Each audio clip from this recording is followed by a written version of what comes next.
Chaik wanted to shame his ex-wife by inviting her to his big wedding. He thought she would come looking sad and broken. But when Ngozi arrived in a shiny black Rolls-Royce with 3 little boys holding her hands, everyone froze. The same woman he once called Baron now had triplets. And that was just the beginning. Once upon a time, in the busy city of Enugu, there lived a man named Chaik. He was a wealthy businessman in his early 30s. Everyone in the town knew him as a man who loved money, cars, and power.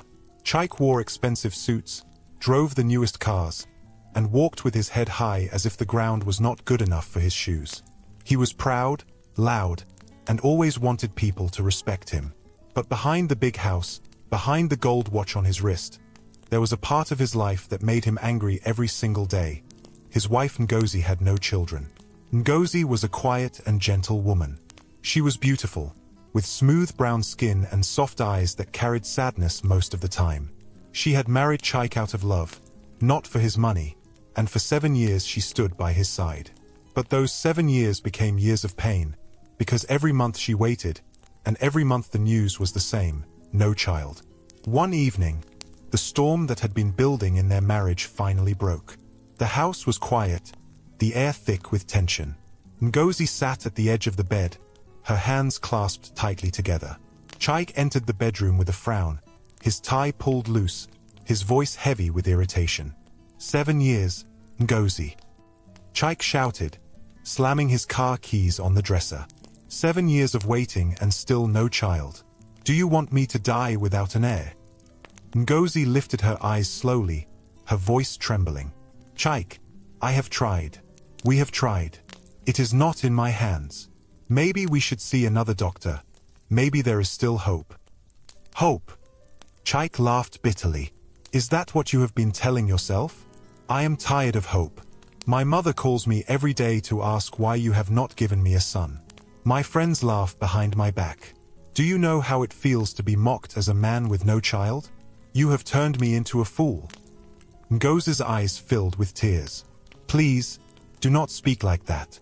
I am your wife. We made a vow before God. We said for better, for worse. Why do you throw it at me like I am nothing?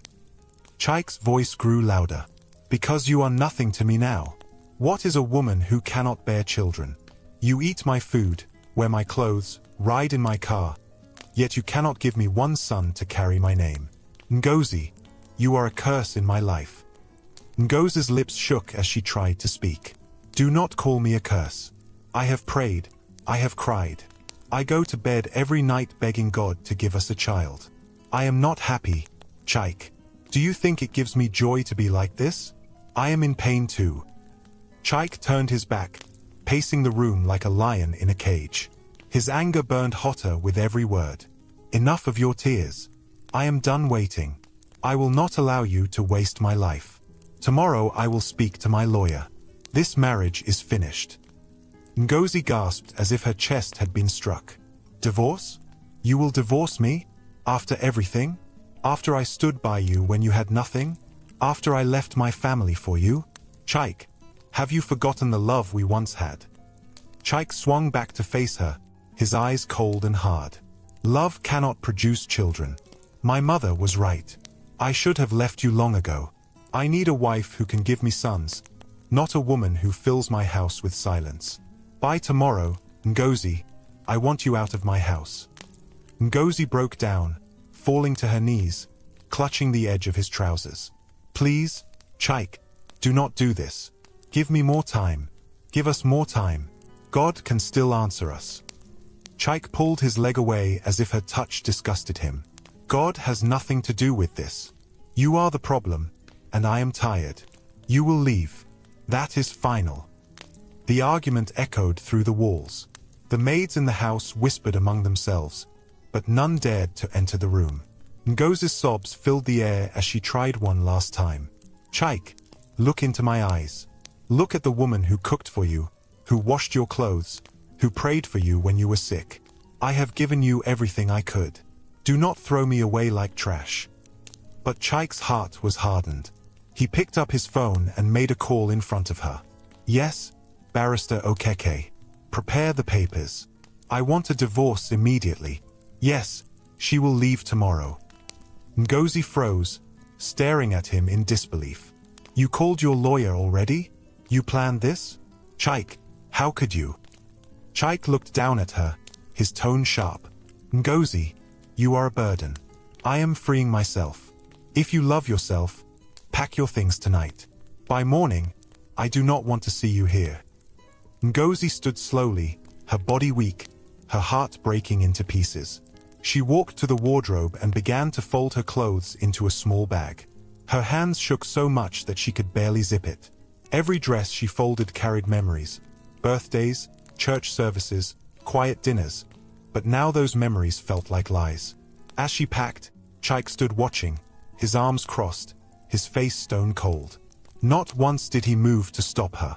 Not once did his heart soften. Ngozi finally lifted her small bag, her tears falling freely. She turned to him one last time, her voice breaking. Chike, you will regret this. One day you will see the truth. One day you will understand what you have done. But Chike did not answer. He looked away as if she were already gone. With slow steps, Ngozi walked out of the bedroom, her slippers dragging on the marble floor. The house that once felt like a home now felt like a prison. She passed the maids, who bowed their heads, afraid to meet her eyes. She pushed open the big front door, and the night air hit her face. She paused, looking back at the mansion she had called home for 7 years. Then she whispered to herself, I may be leaving with nothing, but I will not remain broken. My God will fight for me. And with that, Ngozi stepped into the darkness, her bag in her hand, her tears falling, but her spirit quietly vowing that this was not the end of her story. Ngozi didn't know where she was walking to that night. She just kept moving, holding her bag close to her chest. The streetlights were on, but the road felt dark. Her legs were shaking, and her eyes were wet. She could still hear Chike's voice in her ears. You are a burden. I am freeing myself. She walked past shops, past sleeping dogs, past women closing their stalls. No one looked at her twice. No one knew that the woman passing them had just lost her home, her husband, and her peace. Her friend Amaka lived a few streets away. She was the only person Ngozi could think of. They had known each other since university, and even though life had taken them in different directions, Amaka's door was always open. Ngozi knocked gently. The time was almost 10 p.m. Amaka opened the door in her wrapper, shocked. Ngozi, what happened to you? Why are you crying? Did someone die? Ngozi couldn't speak. She just burst into tears again and fell into her friend's arms. Come inside, Amaka said, pulling her into the small flat. She led her to a chair and closed the door. Talk to me, please. What happened? He threw me out, Ngozi whispered. Chike. Ngozi nodded slowly, wiping her eyes with the back of her hand. He said I'm a curse. He said I'm the reason we don't have children. Amaka hissed and sat beside her. That man has no fear of God. After all these years, he didn't even check himself. Ngozi, you have suffered. Ngozi rested her head on Amaka's shoulder. I don't even know where to start. I left with just this bag. All my things are still in that house. Amaka touched her arm gently. Don't worry. You will sleep here tonight. You can stay as long as you need. I don't have much, but this house is your house now. Ngozi closed her eyes and let out a long sigh. Thank you, Amaka. The room was silent for a few seconds. Then Amaka stood up. Come, let me boil water. You'll take a hot bath and eat something. Tomorrow, we'll talk about what next. Ngozi sat there as Amaka walked away, her eyes staring at the floor. Her heart felt like it had cracked into many pieces. That night, she couldn't sleep. Even though the bed was soft and the room was quiet, her mind kept going back to the moment Chike told her to leave. She remembered how he turned his face away, how he looked at her like a stranger. By morning, her pillow was soaked with tears. Days passed. Ngozi stayed in Amaka's house, trying to hide her sadness. But she couldn't eat much. She barely spoke. She would sit near the window, staring outside as if waiting for something to change. Amaka tried everything to cheer her up. One morning, she said, "Ngozi, come with me to the market. Let's walk around, breathe some fresh air." But Ngozi shook her head. "I don't want people to see me. What if someone asks about Chaik? What will I say?" "You'll say the truth," Amaka replied.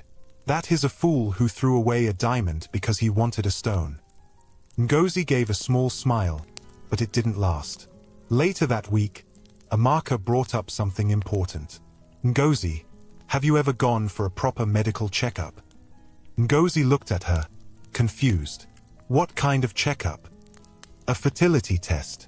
Have you ever tested yourself to be sure the problem wasn't from you?" Ngozi shook her head slowly. "Chaik said it was me. He never agreed to go for tests himself. He said he was fine." Amaka frowned. "So you just believed him?" "I didn't have a choice," Ngozi said, her voice weak. "He wouldn't listen. And his mother called me names. They all blamed me." Amaka stood up. "No, this has to stop. We're going to the hospital tomorrow. Let them run all the tests. I need you to hear the truth from a doctor, not from that proud husband of yours." Ngozi didn't argue. She was tired of guessing. Maybe, just maybe, she needed answers. The next day, they went to Life Hope Medical Center, a quiet private hospital where Amaka knew one of the doctors. Dr. Uche, a soft-spoken man in his 40s, welcomed them into his office. "How can I help you, Madam Ngozi?" he asked gently. Ngozi looked down. Amaka answered for her. She was married for 7 years. No child. Her husband divorced her because he said she was barren. But she has never done any test. "We want a full checkup." Dr. Uche nodded slowly. "You did the right thing by coming here. We'll run some tests. Then we'll talk." They spent the next few hours doing blood work, scans, hormone tests. Ngozi felt nervous the whole time. What if Chaik had been right? What if she really was the problem? 2 days later, the results were ready. Ngozi sat in front of the doctor, her hands sweating. Dr. Uche adjusted his glasses and smiled. "Madam Ngozi, everything looks good. Your reproductive system is healthy. You're ovulating well. Your hormone levels are normal. There is absolutely nothing wrong with you." Ngozi blinked. "Nothing. Nothing," the doctor repeated. "If there was no pregnancy for 7 years, I advise you ask your ex-husband to check himself. From what I see, you are completely fine." Ngozi covered her mouth as tears filled her eyes. I don't know what to say." Amaka jumped from her seat. "I knew it. I knew it. That man lied to you, Ngozi. He blamed you just to cover his own shame." Ngozi felt her whole world spin. "So all this time, I wasn't the problem." Dr. Uche smiled kindly. "You were never the problem. And when you do find the right man, I believe you'll have your own children. Don't let what happened to you steal your peace." They thanked the doctor and left. Outside the hospital, Ngozi sat on a bench, her body shaking from the truth she had just heard. "All these years," she whispered, "I begged God. I cried every night. I hated myself. And I wasn't the one." Amaka sat beside her and held her hand. "Chaik will pay for what he did to you. I swear, Ngozi, one day he will look at you and wish he never let you go." Ngozi looked up at the sky. "Maybe this is the beginning of my healing." The next few weeks were different. Ngozi started helping Amaka with her tailoring business. She wasn't smiling fully yet, but she was no longer lost. She began waking up early again, eating small meals, and even laughing sometimes. One evening, she told Amaka, "I want to start something. Maybe a small food business. I've always loved cooking." Amaka smiled wide. "Yes, that's the spirit. I'll help you. Let's make it happen." They used Amaka's small veranda to start a food stand. Every morning, Ngozi would cook rice, beans, moi moi, and soup. By 7 a.m., workers from nearby offices were lining up to buy. People began to know her again, not as the woman Chaik divorced, but as the woman who made the best jollof in the area. One afternoon, a customer smiled at her and said, "Madam, You look different. There's a glow on your face." Ngozi smiled softly. "Maybe I'm finally free."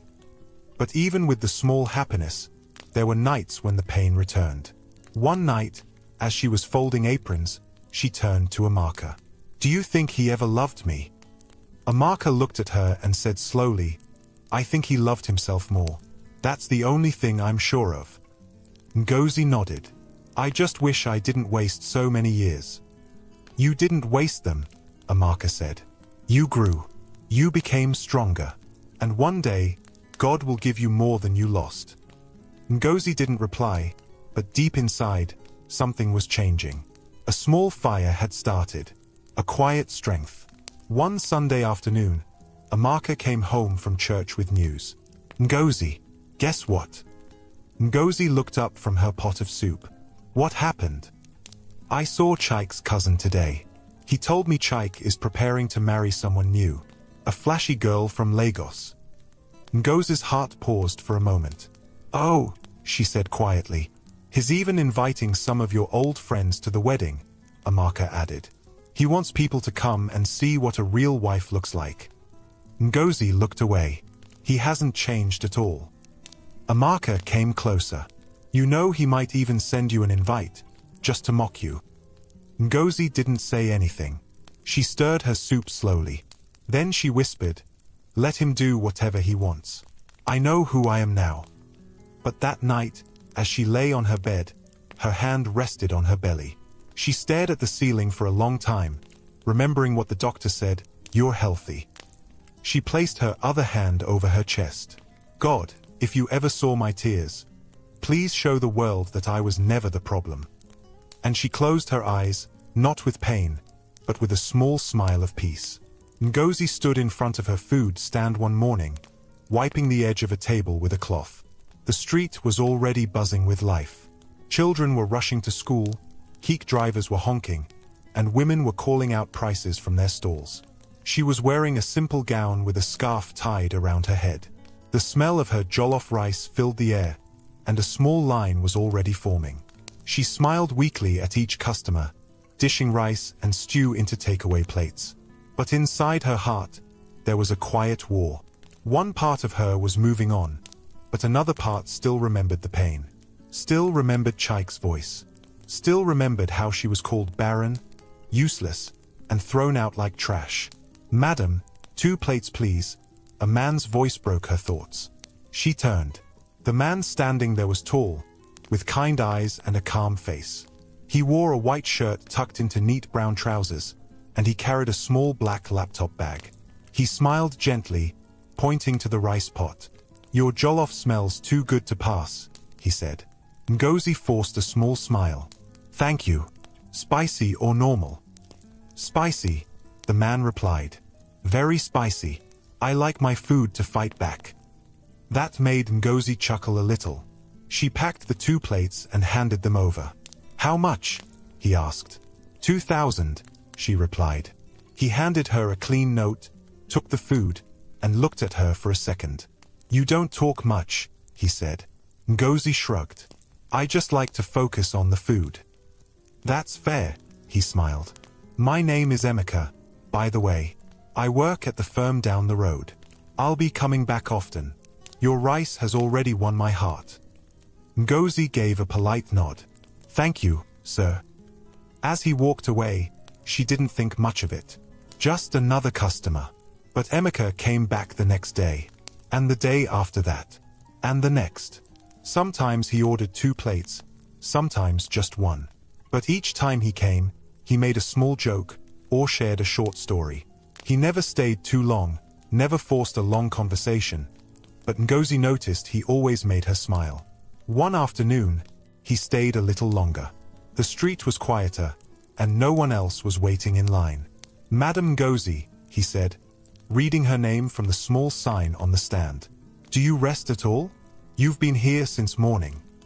Ngozi wiped her hands on her apron. "I rest when I get home." Emeka frowned. "You shouldn't work this hard alone.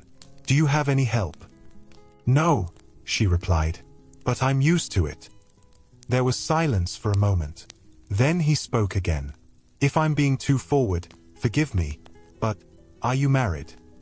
Ngozi's heart skipped. She looked away. I was, she said quietly. Emeka nodded slowly. Sorry, I didn't mean to bring up anything painful. Ngozi sighed. It's not your fault. He stood quietly for a few seconds, then cleared his throat.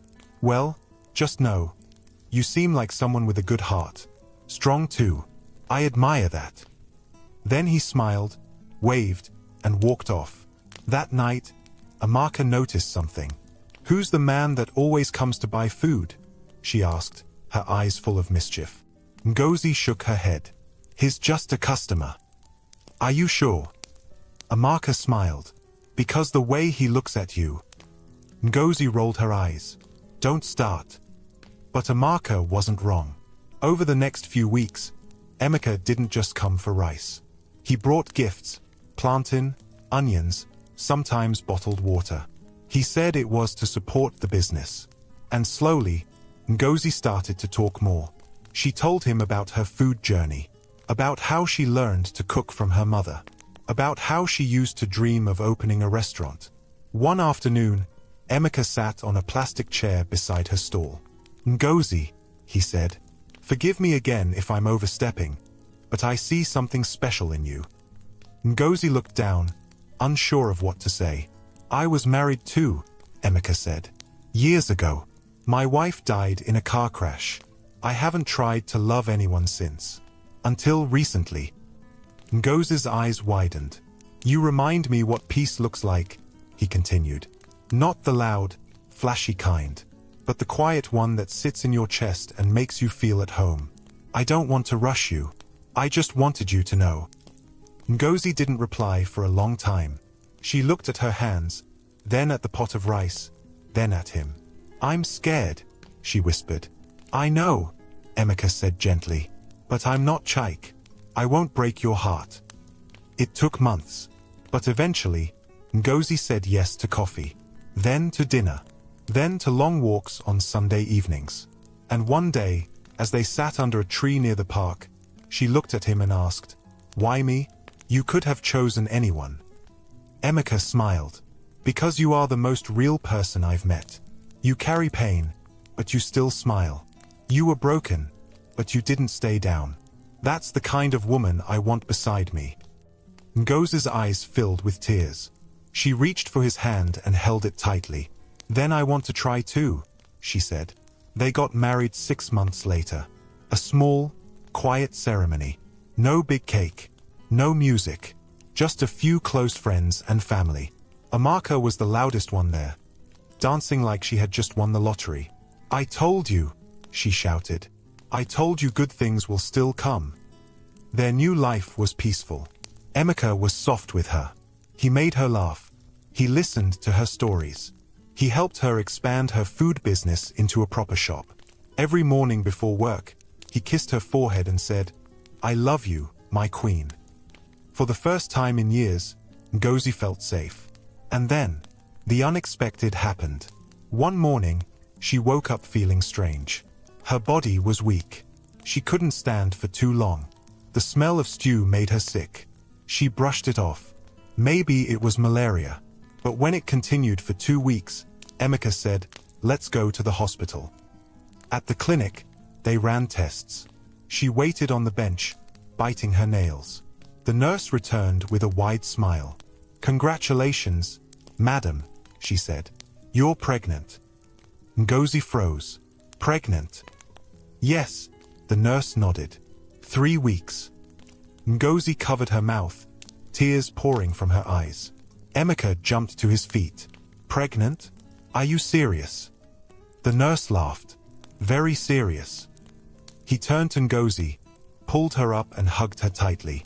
You're going to be a mother, he whispered. We're going to be parents. Ngozi couldn't stop crying. The joy was too much. She held his shirt and cried like a baby. The months that followed were full of excitement. But the biggest surprise came during her scan. As the doctor moved the probe over her belly, his eyes widened. Madam, there are 3 heartbeats. Ngozi sat up. 3. Yes, the doctor said. You're carrying triplets. she screamed. The whole hospital probably heard her. When they got home, Emeka knelt and cried. God, you've done too much. 3 children at once. This is more than I asked for. They prepared carefully. Emeka built a nursery. Amaka came to help. The neighbors brought gifts. And on a calm Saturday morning, Ngozi gave birth to 3 healthy boys. Tears flowed freely. The nurses clapped. The doctor smiled. And Emeka couldn't stop laughing. They look like you, he said, holding one of the babies. But I'm keeping this one. His ears look like mine. Ngozi held all 3 to her chest, crying silently. I'm not barren, she whispered. God proved them wrong. Word spread fast. People from her old street came to see the miracle. Even some of Chike's friends heard about it. She had triplets, they asked. That woman that Chike threw out. Yes, someone would reply. She even opened a new restaurant. Her husband is rich and kind. Some people smiled with joy. Others shook their heads with regret. But Ngozi wasn't thinking about the past anymore. She was holding her sons. She was kissing Emeka. She was feeding her babies in the early hours of the morning, smiling at their tiny hands and soft cries. Her scars were still there, but now, her life had changed. She was no longer the broken woman crying on the street. She was a mother. She was whole. She was free. While Ngozi was learning how to hold a baby with one hand and feed 2 others with the other hand, far away in another part of town, Chike was sitting inside his office, spinning slowly in his leather chair and looking at his phone screen. His business had grown.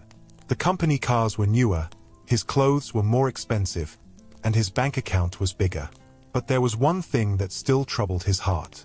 Something that money couldn't buy. He was still without a child. After throwing Ngozi out, he had expected his life to move on quickly. He believed once he got a new woman, one who could give him children, everything would fall into place. But it didn't.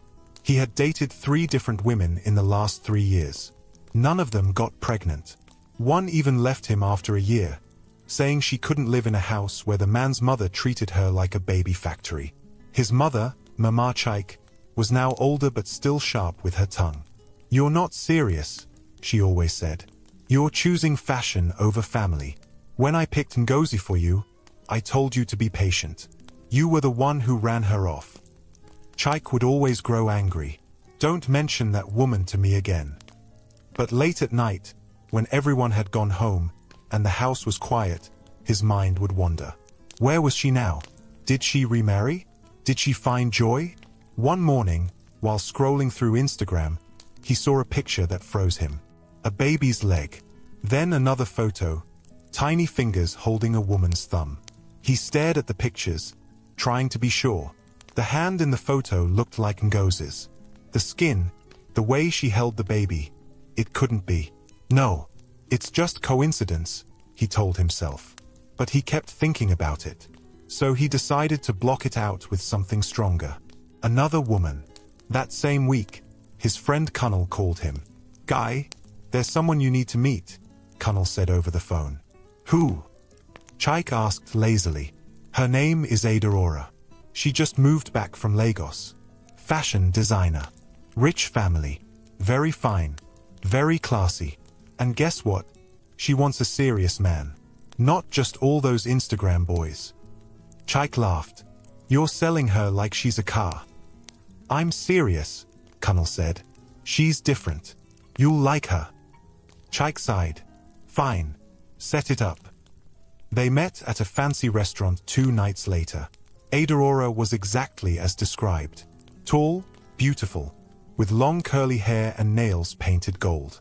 She wore a gown that looked like it came straight from Paris. But what caught Chike's attention wasn't her looks. It was the way she spoke. Confident, bold, like someone who knew what she wanted. So, you're the famous Chike, she said with a small smile, swirling her wine glass. And you're the Aurora everyone keeps talking about, he replied. They spoke for 2 hours. About business. About travel. About life. But the topic Chike brought up, almost by force, was family. I've been ready for children since forever, he said. I just haven't found the right woman. Aurora raised her brow. You were married before, right? Yes, Chaik said quickly. But she couldn't give me a child. We tried. For years. Aurora said nothing. She just nodded. Then she smiled again. I'm not in a hurry. But I do want children. Maybe 2. Or 3. Chaik's heart jumped. Same here. Within a month, they were seen together everywhere. At weddings. At business launches. Even at church. People started whispering, Chaik has finally moved on. He started spoiling her. Buying her dresses, phones, even a car. One day, Aurora said, let's not waste time. If we're serious, let's do it. Do what? Chaik asked. Marriage, she said, sipping her juice like it was nothing. Chaik stared at her. You're ready. I'm a grown woman, she said. I know what I want. I don't believe in dating for 10 years. If you want me, show me. That night, Chaik called his event planner. The wedding preparations began immediately. Everything had to be perfect. It was going to be the biggest wedding in town. Red carpet, Rolls-Royce, a live band from Ghana, guests flying in from Abuja and Dubai. Chaik was obsessed with making the wedding grand. Not just for love, but to prove something. To his friends, to his mother, to the world.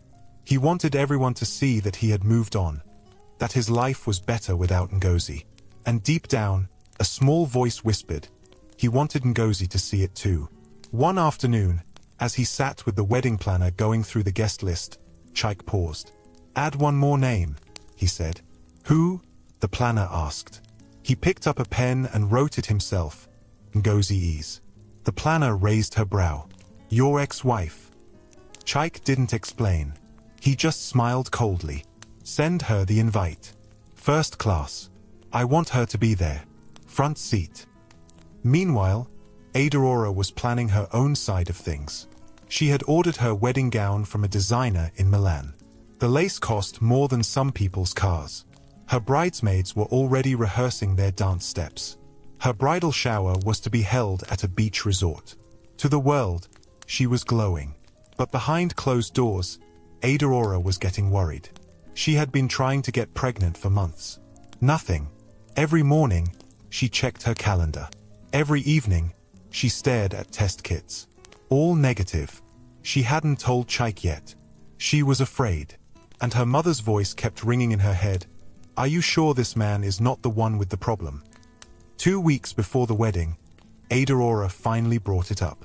They were lying on the bed, going through some photos on her phone. She said quietly, Chaik, do you ever think about seeing a doctor? Chaik looked at her. Why? For checkup, she said carefully. Just to be sure everything is fine. Before we marry. He frowned. What do you mean by that? I mean, she hesitated. We've been together for months. No pregnancy. Chaik stood up slowly. So you think I'm the problem? No, she said quickly. I'm just saying maybe we both check. Together. Chaik's face turned cold. You sound just like Ngozi, he said sharply. Blaming me. Making me feel like I'm broken. Aurora sat up. I didn't say that. He grabbed his shirt. Let's not talk about this again. Ever. Aurora said nothing. But inside, a new kind of fear was growing. Chaik continued the wedding plans like nothing happened. He told his friends, this wedding will shake the city. I want my ex to see what real success looks like. His friend Kunal laughed. So you're inviting her to disgrace her? Chaik smiled proudly. She needs to see what she lost. But Kunal looked unsure. Are you sure that's wise? What if? There's no what if, Chaik snapped. She'll sit in that hall and see my new bride walking down the aisle in diamonds. Let her choke on regret. On the day of the wedding rehearsal, Chaik stood in the hall alone before anyone else arrived. He looked around the decorated space, roses, chandeliers, golden chairs. But his heart wasn't peaceful. He took out his phone and stared at Ngozi's name on the guest list again. He thought about how she used to smile when she arranged his ties. How she made him pepper soup whenever he was sick. How she cried that night he threw her out. He shook his head quickly. "No," he whispered. "She was the problem. She couldn't give me a child. I made the right choice." Still, he couldn't breathe properly. He walked out and lit a cigarette. Far away, Ngozi was bathing one of the triplets when her phone buzzed. Amaka picked it up and froze. "Ngozi. What is it?" Ngozi asked, drying the baby's hair. "It's a wedding invitation." "From who?" Amaka turned the phone. "Chike." Ngozi stared at the screen, heart pounding. She reached for the phone, read the invite, then slowly placed it on the table. Amaka was fuming. What kind of insult is this? Is he mad? But Ngozi just stood quietly, holding her baby close. Then she smiled. A calm, steady smile. "It's okay," she said softly. "Let him have his wedding." Amaka frowned. "You're not going, right?" Ngozi looked at her babies, all three sleeping peacefully. She didn't answer, but the way she walked to her room, with quiet confidence, said everything. Ngozi stood by the window, one hand gently rocking the baby in her arms while the other held the wedding invitation. The gold envelope was thick and shiny, like something meant for a king. The letters were bold and loud. Chike and Adeora, the royal union. She had read the card 5 times already. Each time, it said the same thing. The date, the venue, the dress code, and then, her name printed clearly on the guest list. Ngozi's. First row seat. She lowered her eyes and took a deep breath. She wasn't crying. She wasn't shaking. But something inside her was rising slowly, like fire warming cold stones. Amaka walked in, carrying a bowl of hot pap. "I still don't understand why he sent this. Is he crazy? Or just wicked?" Ngozi said nothing. Amaka placed the bowl down. "Is he trying to insult you? After everything he did?" Still no answer. Amaka snapped. "Ngozi, talk to me now. Why are you so calm? You should have torn that invitation into pieces and thrown it in the dustbin." Ngozi finally spoke. "He wants me to feel small." Amaka folded her arms. "Then let's ignore him. We will not give him that chance." Ngozi turned slowly. "He wants me to come and cry in a corner while his bride walks in with gold on her skin and a smile on her lips. And we will not go," Amaka said again. Ngozi looked at her 3 sons sleeping quietly on the rug, their matching yellow onuses wrinkled from playtime. "But what if we show him the truth?" Amaka's brow rose. "What truth?" Ngozi's voice was firm. "That I was never the problem. That the woman he thought was broken is whole." Amaka was silent for a long time. Then she sat down. "Wait, are you planning to go to the wedding?" Ngozi nodded. "With the boys?" Another nod. Amaka opened her mouth but nothing came out. Then she laughed. "Iwu, that man will faint." "Ngozi, are you serious?" Ngozi smiled for the first time that day. Very serious. The plan began that evening. Ngozi went to the wardrobe and picked out a long yellow gown she had kept for a special day. It had been sewn months ago by Amaka, but she had never worn it. Amaka brought out her makeup kit. "If we're doing this, we'll do it well." "I don't want to look loud," Ngozi said. "I want to look peaceful, but powerful." "Say less," Amaka grinned. "You'll look like God's proof." They ordered new outfits for the boys, matching yellow shorts and white shirts with bow ties. Amaka borrowed a friend's contact and booked a black Rolls-Royce Phantom. The car would arrive that morning and wait down the road until Ngozi gave the signal. They practiced how the boys would hold her hands and walk beside her. The twins were a little playful, but the youngest always followed her steps. "I'm not going there to fight," Ngozi reminded Amaka as they folded clothes. "I know," Amaka said, "but trust me, your presence alone will scatter that wedding." On the night before the wedding, Ngozi couldn't sleep. She sat by the window again, watching the stars. Emeka came and stood behind her. He placed his hands on her shoulders. "You don't have to do this if you don't want to," he said softly. I want to, she replied. Not to prove anything to him, but to remind myself that I survived. And I'm still standing. He kissed her cheek. Whatever you decide, I'm with you. Ngozi turned to him. Thank you. You've given me what no man could ever give me, peace. Emeka smiled. And you gave me back joy. The morning of the wedding arrived. The whole city buzzed with noise. Social media was full of pictures. #Chike and Adeora was trending. Everyone talked about how the wedding was the event of the year. The venue was a giant hall near the waterfront. Long red carpets covered the entrance. Cameras flashed everywhere. Guests walked in with glittering clothes and sunglasses. Big politicians and business moguls sat at the front. Inside, Adeora stood before the mirror in her hotel room, her white gown sparkling like ice. Her best friend, Uju, adjusted her veil. You look stunning. Chike will fall in love all over again. Adeora smiled weakly. I hope so. But in her heart, she still carried fear. No pregnancy, no answers, and a man who refused to get tested.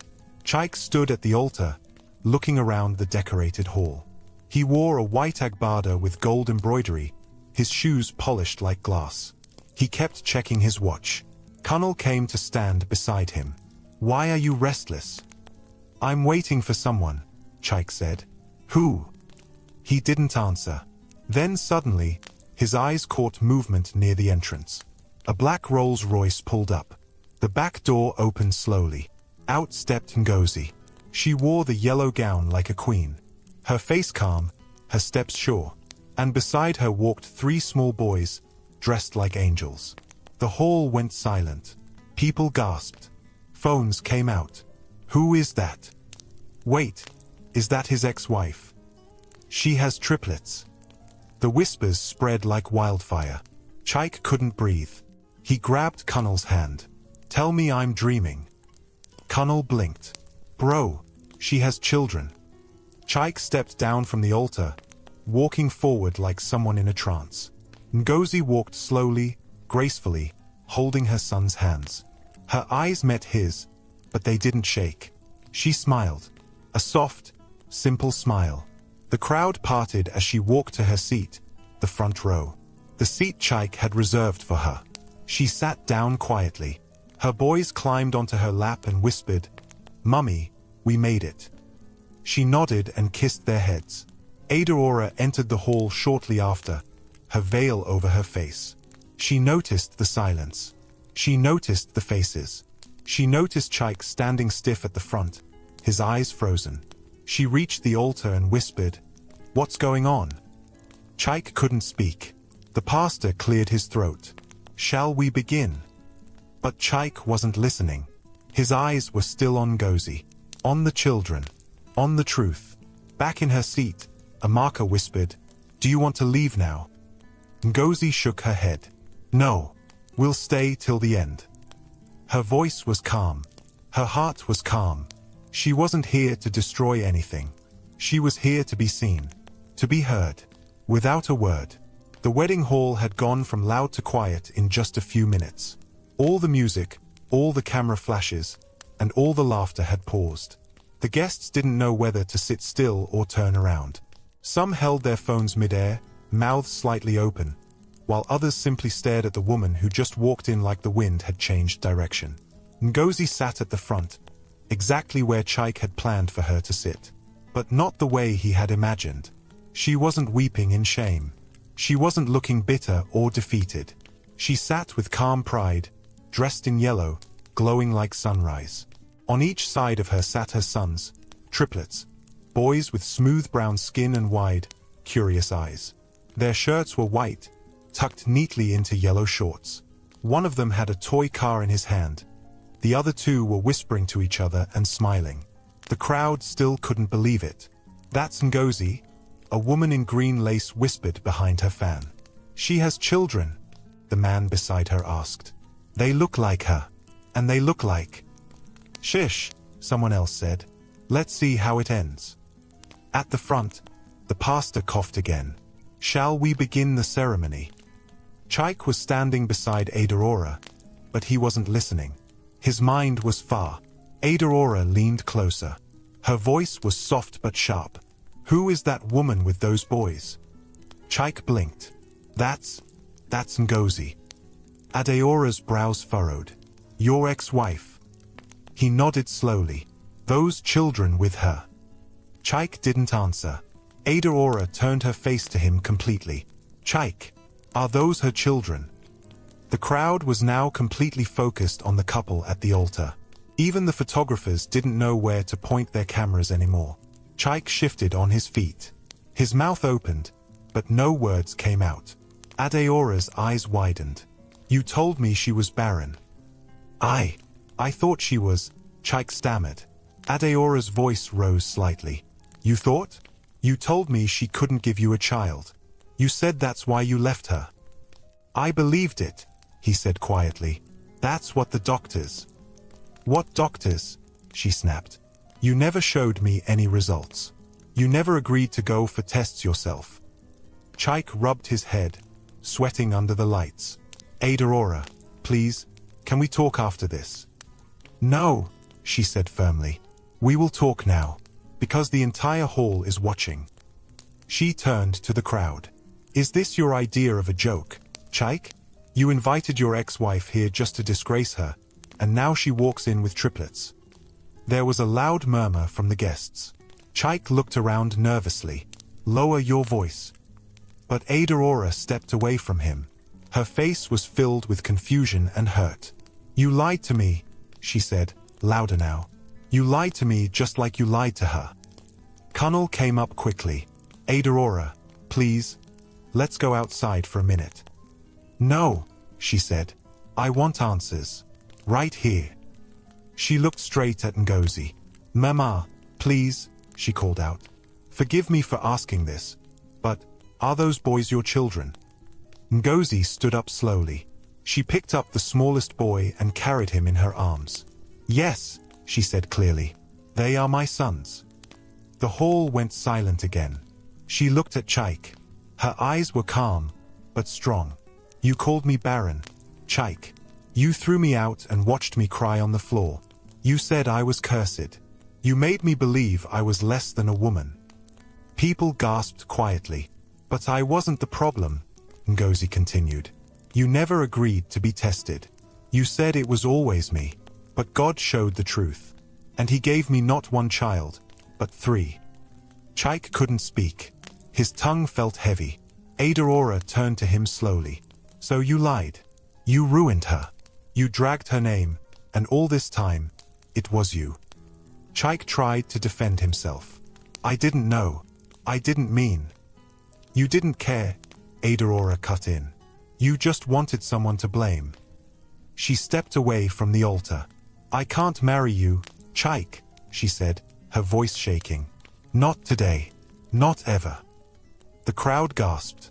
The pastor stepped back. The choir sat down. The camera lights dimmed. Chaik tried to reach for her hand. "Adaora, please, don't do this here." She looked at him one last time.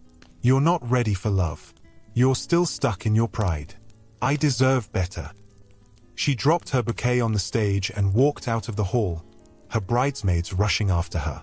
Chaik turned, eyes wide, breathing hard. The room spun. Guests began to whisper louder now. "That man is barren. So it was his fault all along. And he wanted to disgrace her. Imagine." Chaik looked at the ground. His knees felt weak.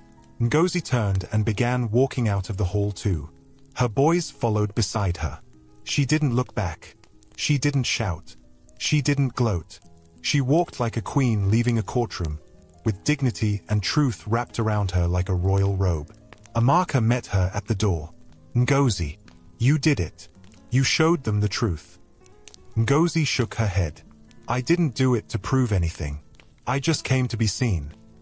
They stepped into the Rolls-Royce.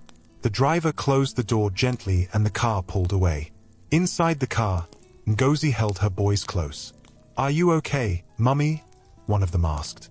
She smiled. "Yes, I'm more than okay." Back at the venue, Chaik sat alone on the edge of the stage. His agbada looked too big now. His crown felt too heavy. The drinks were still cold, the food still untouched, but the joy had left the room. Kunal walked up quietly. "Bro, what now?" Chaik didn't answer. He just sat there, staring at the door Ngozi walked through. The door his bride ran through, the door his lies had opened.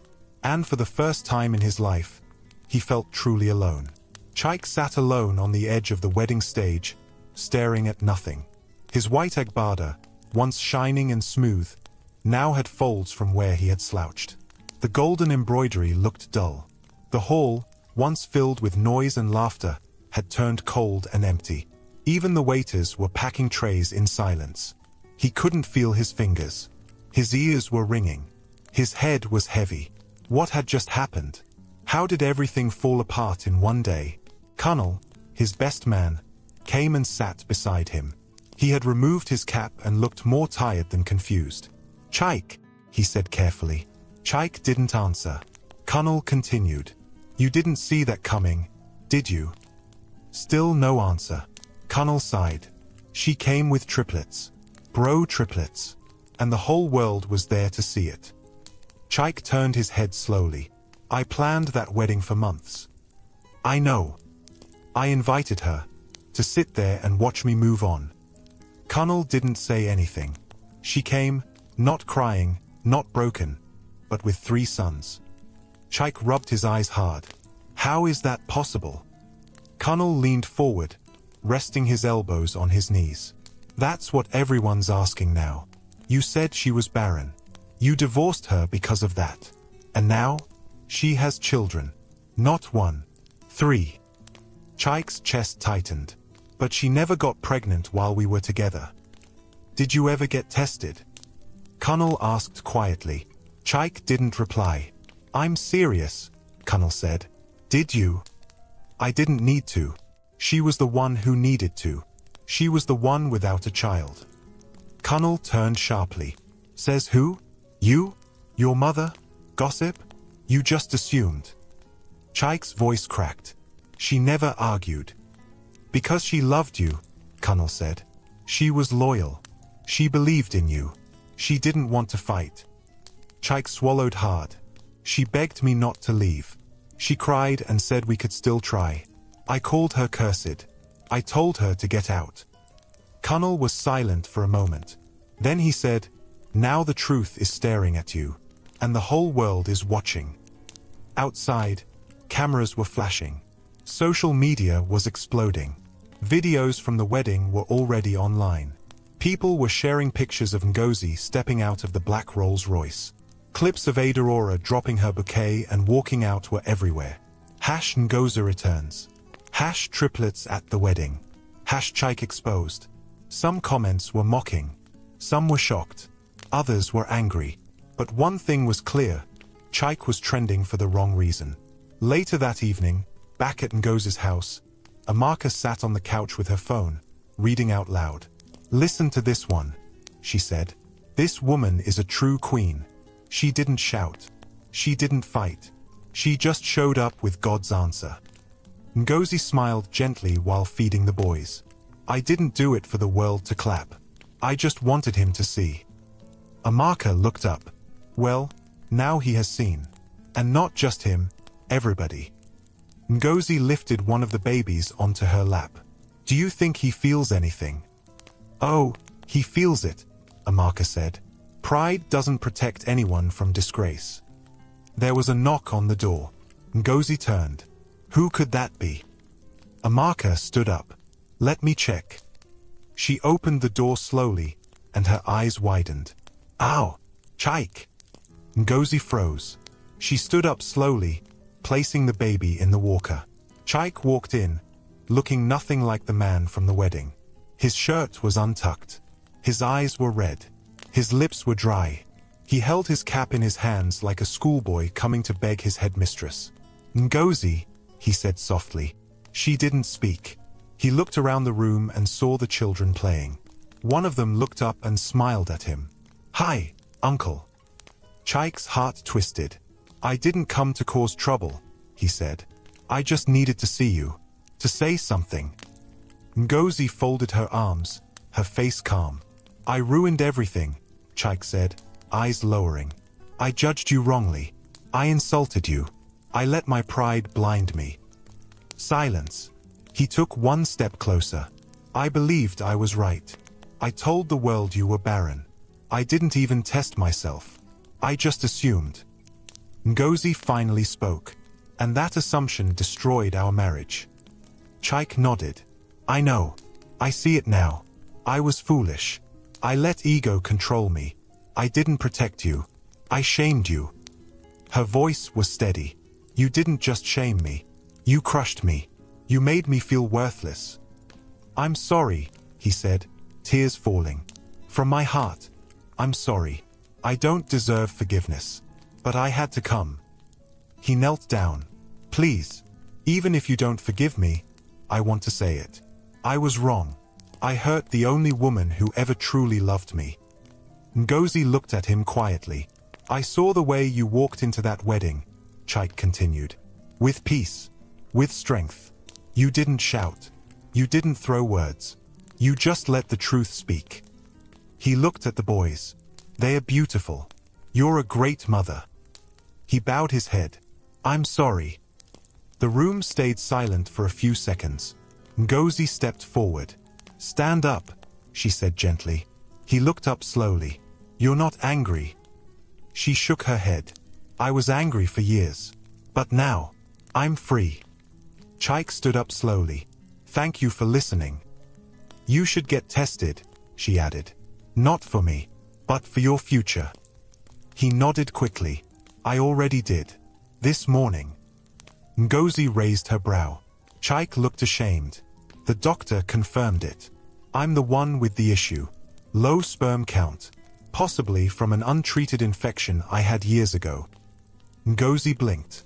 So all those years? Yes, he said. It was me. There was a long pause. Then Ngozi spoke, her voice soft but firm. I don't hate you. I've moved on. God gave me a second chance. Chike nodded again. I know. And you deserve everything good. I'm glad you're happy.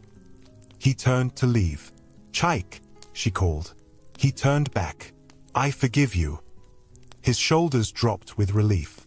Thank you. As he walked out of the house, Amaka came to stand beside Ngozi. You're stronger than I'll ever be, she whispered. Ngozi gave a small smile. I'm not strong. I just healed. The next morning, Chike woke up to another storm. His company had taken a hit. Some investors had pulled out. He had hundreds of messages waiting. Some were from family. Others were from bloggers. But the one that shook him was a message from Ada Aura. Don't try to call me. I've gone back to Lagos. Find peace within yourself. I hope you learn. He sat back, holding his head. Everything was gone. But strangely, he felt lighter. Maybe this was what it meant to be truly humbled. Meanwhile, at Ngozi's home, peace flowed like water. Emeka returned from his trip and hugged her tightly. I saw the clips online, he said. You walked in like a lioness. Ngozi laughed. It wasn't easy. I'm proud of you, Emeka said. But more than that, I'm happy you stood up for yourself. She looked at her boys, now asleep on the floor. They don't even understand what happened, she said. But one day, they will. And I'll tell them the story. The full story. Emeka smiled. And I'll be right beside you. They stood there, holding hands. No bitterness. No anger. Just peace. 1 month had passed since the wedding that never happened. The video clips were still going viral. The headlines refused to die down. Everyone had moved on. But Chike had not. He was no longer the man people admired. He no longer walked into boardrooms like a king. He didn't smile in his suits or joke with his workers. His office was quieter now.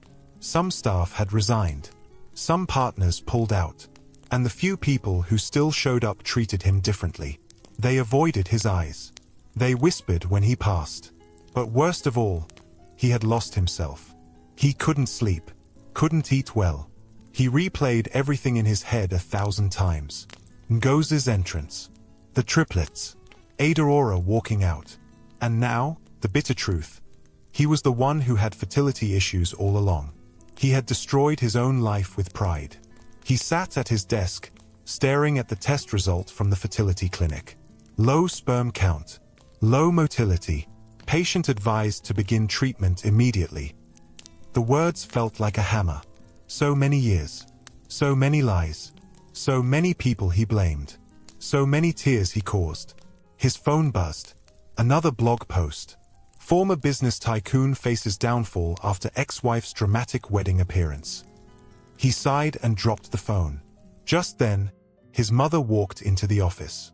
She looked older, weaker. She had heard everything too. "Chaik," she said, sitting across from him. "I came to talk." He nodded slowly. "I know what you'll say, Mama." She sighed. "You were wrong. We were both wrong." He looked up. She continued, "I pushed you to marry someone else. I told you Ngozi was the problem, but I never once stopped to ask if we were being fair."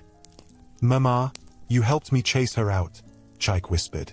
"I know," she said, her voice cracking, "and I will never forgive myself for that." Silence fell between them. She wiped her eyes. "Have you spoken to her again?" "I went to see her. She forgave me." "She always had a big heart," Mama Chaik whispered, "even after everything." He nodded slowly. "But she's not coming back. She's happy now. She has a real family." Mama Chaik lowered her head. "God gave her beauty for ashes. And we destroyed something pure." Chaik didn't speak. He just looked down at his palms. Empty now. His crown was gone. Meanwhile, in another part of town, Ngozi was in the kitchen preparing okra soup. The boys were watching cartoons in the living room while Emeka repaired the kitchen tap. "Babe," Emeka called out, holding the wrench. "Remind me again, do we have enough crayfish?" Ngozi smiled. "Yes. It's in the blue container, second shelf." He laughed. "You've organized this kitchen like a chemist lab." They both chuckled. There was peace in that home. It wasn't built with gold, but it was rich in joy. As they sat to eat later that night, one of the triplets suddenly said, "Mummy, when we grow up, will we also be famous like you?" Ngozi laughed. "Who said I'm famous?" "Everyone was shouting your name on the internet," the second boy added, licking soup from his fingers. Ngozi looked at Emeka and smiled. "You'll grow up knowing your story," she said. "But more than that, you'll grow up knowing your worth." Emeka nodded in agreement. "And knowing how strong your mother is." A few days later, Ngozi got a letter delivered to her new restaurant. She opened it slowly. It was short, typed, and signed at the bottom by Chaik. "Ngozi, *, thank you for your strength. Thank you for your forgiveness. You taught me a lesson I will never forget. I lost a good woman, and I hope one day, your sons will know how proud they should be. I wish you peace. Chaik. *. She folded the letter and placed it in her drawer. She wasn't angry. She wasn't sad. She was simply at peace. Back in Chaik's compound, his neighbors now looked at him differently. Some pitied him. Some laughed behind his back. The gardener didn't greet him with the same cheer. The security man no longer rushed to open the gate with excitement. He had truly become the disgraced groom. One evening, he stood in front of his mirror and stared at himself. "Who are you now?" he whispered. "What did your pride gain you?" No answer. He looked out the window, far away, and finally said out loud, "I destroyed the woman who loved me, and now, I'm alone." But far away, the woman he once broke was whole again. She had found joy. She had found love. She had found purpose. And she had 3 little reminders that what others called barrenness, God had turned into overflow.